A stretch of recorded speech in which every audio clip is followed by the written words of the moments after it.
Hello, Gimmelites. Not a very happy day for D. Gimmel today. It's Halloween, and I've got to be open to you because this is what these vlogs are all about. I am not a fan of Halloween whatsoever. I think it should be struck off the yearly calendar. I really do. I mean, there's two prime reasons why I'm not a big fan. I'm not just not a big fan. I'm a hater, really. The first one is, I mean, let's be realistic. Halloween is about the realms of the supernatural, and it's something we have not yet properly explored. We don't understand it. And to turn it into some game is very irresponsible, inappropriate, and just immature on a large scale. And I should know. I grew up in a haunted house, believe it or not. It's not something I'm very comfortable in talking about. I mean, as you can imagine, living in a semi-detached and sharing with a poltergeist is quite a horrifying experience. I mean, I remember one particular situation in my bed. Duvet up to my chest, just kind of about rolling off into a slumber, into Gimmel dreamland, and the ghoul entered my bedroom. It wasn't the usual what you'd expect to see of a ghost. Usually it's the white sheets floating through the room. It's more like a brown blanket, similar to the one that was actually in my lounge over the settee. I stumbled into the room and then just marched slowly past my bed, and it seemed to have something it wanted to get to. It shuffled slowly over to my bookshelf, and it picked up my Halifax money box, looked over to me, I looked away, looked back at the piggy bank, and then started to shuffle out of the room slowly. I looked over to the shelf, and it had actually gone into my piggy bank and taken all my pocket money. I don't know what that money was going to do for the ghoul. I mean, you know, in the other realm, hell, which I imagine that's where it came from, that kind of currency is going to have no significance whatsoever. Usually a ghost would steal someone's soul or their mind, but no, they decided to steal my pocket money. Interesting, but that's another story. The next morning, I told my dad at breakfast time, "Dad, I saw a ghost last night." He looked at me and smiled and said, "Well, son, that's probably because you're damned." Quite strong words from my father. I did embrace them, though, and perhaps there's a fact there. There's something that I need to embrace and take into adulthood and try and understand. The other aspect of Halloween, which I find an absolute horrifying experience, is trick or treat.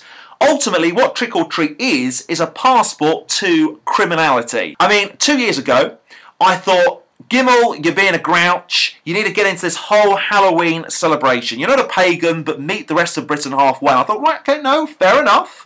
So I thought, what the hell, I'm going to put some real effort into this. And I went into the kitchen and I created an absolute banquet of candy treats. Gobstoppers, toffee apples, which I made myself. I went to Nigella Lawson mode. I cooked some pumpkin cookies. I even did a fruit mix in a bowl on the side for diabetics. I went to Gimmel Town, believe me, viewers. On the front of the house, over the doorway, I had Gimmel's Halloween Grotto. And my first customers came down the path, dressed as Frankenstein, Dracula, and Hannibal the Cannibal. And I opened the door, I burst out, and I said, "Welcome to Gimmel's Grotto of Halloween Delights." They looked at the sweets for, I'd say, 0.5 of a second, and they said, "No, we want real treats. We've got stuff like that at home." These are modern kids. They're capitalists. They want real consumer products as their treat. And before you could say trick or treat, they're in the bloody hallway in my actual home. They'd stormed into Gimmel HQ. They found themselves in the lounge, going through my DVDs, my CDs. One of them was asking me how they could disconnect my Xbox. I said, "Why do you want to disconnect it? I'm happy where it is." They wanted to leave off with it. It's like it turned into some bizarre quiz show. Take what's valuable to Gimmel. It was a complete disaster. The following year, I thought to myself, right, okay, I understand how this Halloween thing works. I tried to meet you halfway, and I got very much burnt. Last year, you may have got your treats. Okay, half my DVD collection, my Xbox, and my mother's iPod.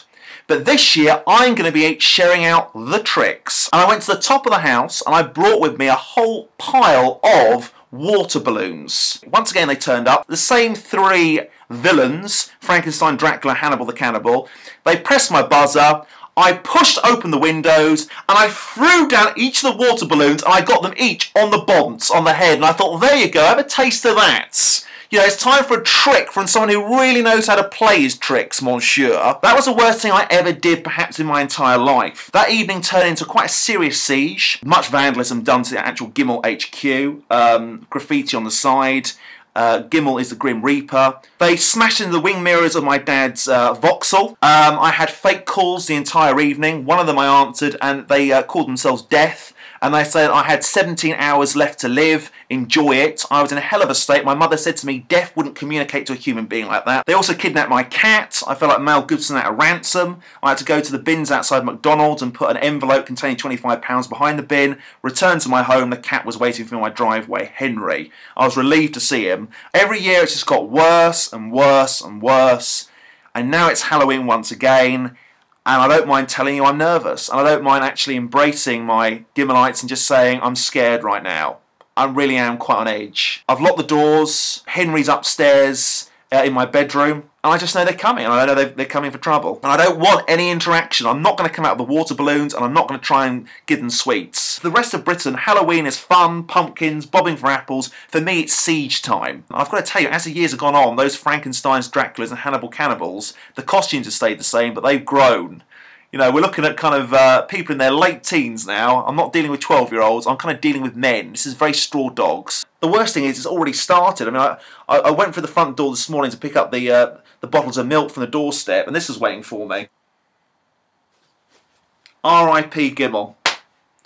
Absolutely, just they're already starting it straight away. A man looks down to get to his unigate, but instead he sees a tombstone with his name on it. And even worse, they haven't spelt it right. It's not an I, it's an E. It's not Gimmel, it's Gimmel, for crying out loud.